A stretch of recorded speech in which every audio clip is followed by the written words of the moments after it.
Bud Light continue dans son incroyable tourbillon de la loose suite à sa wokisation extrême et à son partenariat avec l'influenceuse trans Dylan Mulvaney. On a une playlist à ça, n'hésitez pas à cliquer sur la description. Ils ont perdu plus de 15 ou 20 milliards. Maintenant, de boire une bière Bud est considéré comme t'es nul, t'es gay.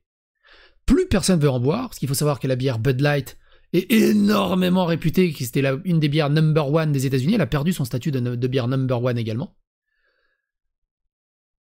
Il tire le signal d'alarme. Le dirigeant d'Anheuser-Busch, donc ceux qui sont derrière Bud Light, revient sur le scandale et explique que oui, on a peut-être merdé. Et les responsables du partenariat de Dylan Mulvaney et de toute la wokisation ont été carrément licenciés. Est-ce que ça va suffire pour remonter la barre? On va voir tout ça.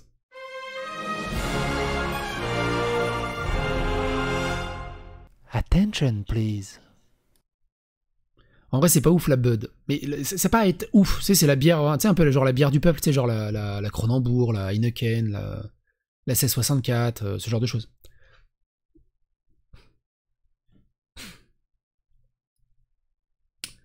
Les dirigeants d'Anheuser-Busch admettent que la réaction de Dylan Mulvaney était un signal d'alarme, jurent que Bud Light revient.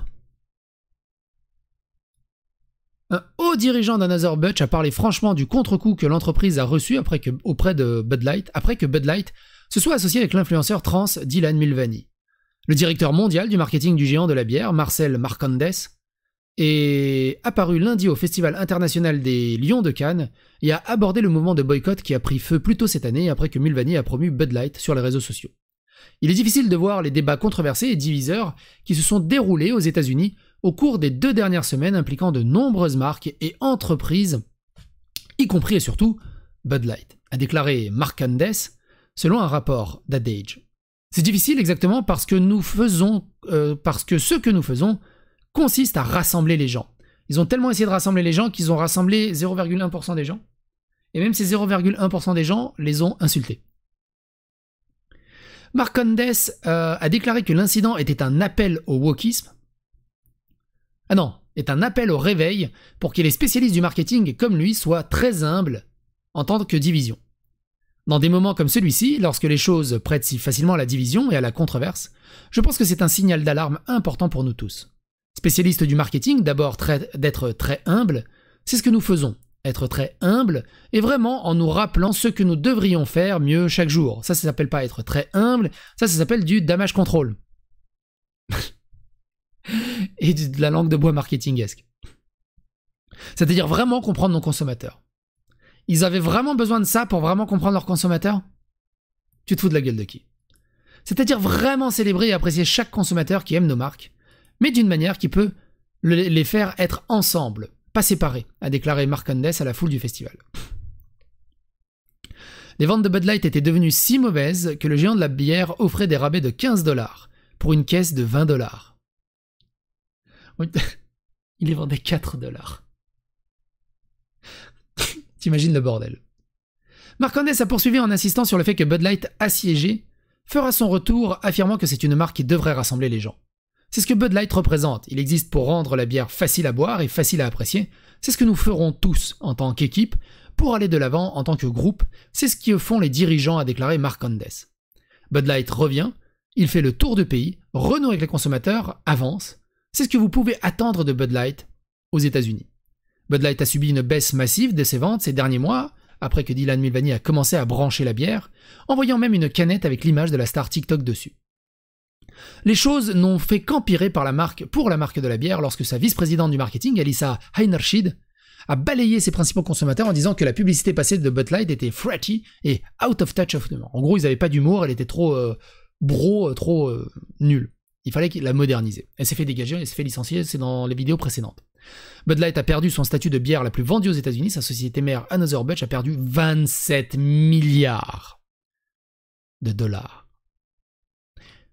Une OPSP ratée, 27 milliards de dollars. Pour wokisation. Et donc on a une autre info qui est assez intéressante. Exclusive. Les principaux responsables du marketing d'Another Bunch, responsables du boycott, ne sont plus employés. Entendez par là, ils ont été dégagés. Les deux principaux responsables marketing d'Another Bunch qui ont été mis en congé au milieu du remaniement de l'entreprise ne travaillent plus pour la marque, a confirmé une source au sein d'Another Bunch dans des textes obtenus par le Daily Caller. Ça, on l'avait vu aussi dans une précédente vidéo où justement il parlait du fameux score ESG et de l'indicateur LGBT friendly qu'ont ces marques-là, et que cet indicateur et cette note LGBT friendly a été dégradée suite au fait qu'ils n'ont pas défendu de la meilleure manière qui soit Dylan Mulvaney. Et on avait vu dans cette vidéo que s'ils viraient les responsables, ça serait un indicateur encore plus gros qu'ils sont absolument pas LGBT friendly. Et c'est ce qu'ils viennent de faire. Ils viennent de virer les responsables de tout ça. Le vice-président du groupe pour le marketing, Daniel Blake, et la vice-présidente du marketing de Bud Light, Alyssa Heinerscheid, sont disparus, selon le SMS obtenu avec un actuel responsable régional du marketing. L'appelant accorde l'anonymat à la source pour discuter de la politique interne juridiquement lourde de l'entreprise. D'après ce que j'ai compris, si nous annoncions publiquement le mot « incendie », cela leur ouvre la possibilité de nous poursuivre en justice. C'est pourquoi nous avons dit « un congé », a déclaré la source dans un message texte obtenu par l'appelant. Les grossistes auraient eu un « heyday » absolu avec le leadership s'ils ne l'avaient pas retiré, a également déclaré la source au sein de l'entreprise. Pour être juste, Daniel Blake était vraiment génial. Je pense qu'il a juste été pris entre deux feux, mais il l'a aussi embauché. C'est donc une faute, a poursuivi la source. Les grossistes ont été informés qu'ils étaient tous les deux partis pour de bon par le leadership lors de conversations en personne. Ils ont déjà transféré tous leurs subordonnés directs à de nouvelles personnes et aux responsables du marketing et ajouté la source dans un autre SMS obtenu par l'appelant. Plus tôt en juin, la société mère de Bud Light, Another Bunch, a ouvert un email envoyant par l'appelant demandant des détails sur Blake et Heinerscheid, mais n'a pas répondu. L'appelant a spécifiquement demandé si les deux étaient toujours en congé, s'ils étaient en congé payé ou en congé sans solde, et s'ils retourneraient au travail s'ils ne l'avaient pas encore fait. L'entreprise a eu plusieurs jours pour répondre à la date limite. Another Bunch ne dit rien sur le statut d'emploi des principaux responsables du marketing. Bud Light fait face à de vives critiques et a perdu sa place de la bière la plus vendue, ça on l'a vu. Et je crois que c'est tout. Heinerscheid, l'homme de 39 ans qui vit prétendument dans un appartement de 8 millions de dollars près de Central Park, est apparu sur un podcast fin mars pour promouvoir le nouveau marketing de Bud Light. Elle a déclaré que l'entreprise devrait mettre à jour son image fratty et changer son humour déconnecté. En gros, l'humour était trop beauf. C'est une bière pour beauf. Il n'y a pas de mal à être beauf. C'est une bière pour du peuple. Tu sais, les mecs qui vont regarder de la NFL, du baseball, qui font du barbecue. C'est cool. Il faut gentrifier, je veux dire, cette bière. C'est ridicule. Les photos ont été obtenues d'une source qui avait des captures d'écran de l'album de la page Facebook d'Alyssa Gordon Heinerscheid. L'album s'appelait Easy's Senior Reverse Initiation Scavenger Hunt. Pourquoi ils n'ont pas traduit ça? Et comprenait des photos d'Einerscheid et d'autres buvant et tenant des préservatifs jusqu'à la bouche. Pardon. Un article de 2005 dans le Harvard Crimson décrit l'Easy's Club de l'université comme un havre de diddies en état d'ébriété. Pardon. Des rapports ont circulé peu de temps après selon lesquels Heinerscheid avait pris un congé de l'entreprise et Blake a pris un congé peu de temps après. Ce que ça vient confirmer, c'est que là, ces méga gros ultra woke qui te disent il faut moderniser, il faut qu'on soit plus gentrifié, il faut qu'on soit... Tu fouilles dans leur passé.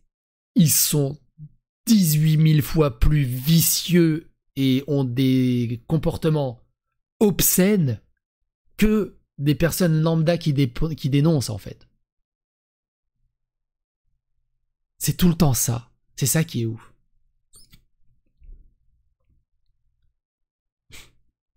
Compte tenu des circonstances, Alyssa a décidé de prendre un congé, ce que nous soutenons, a déclaré un porte-parole d'Another Bunch à Wall Street Journal.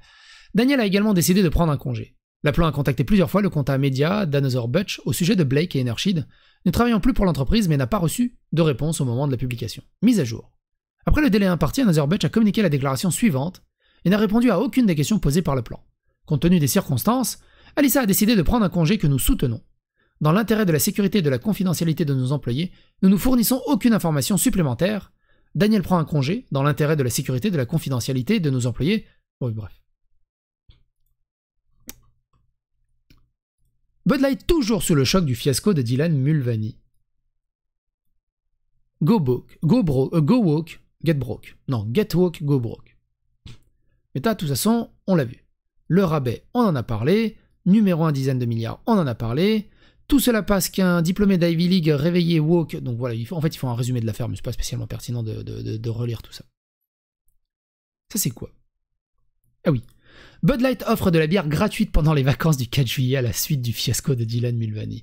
Le truc, c'est que aussi la bière, ça a une date de péremption. Si ça se vend plus, ils vont devoir tout jeter. Bud Light a pris une décision de marketing audacieuse suite à la controverse de Dylan Mulvaney. Bud Light a fait la une des journaux après que parrainé Mulvaney. Blablabla. C'est hallucinant. Hallucinant.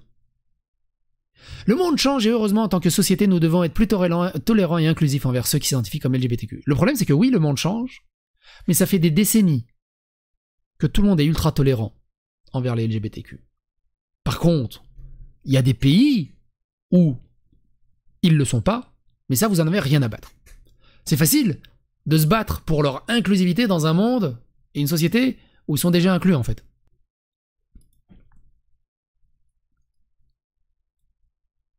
Et ça va répéter le truc. Bon, ça sert à rien de le relire. Bref. Et vous, qu'est-ce que vous en pensez? N'hésitez pas à donner votre opinion dans les commentaires. Force et houblon.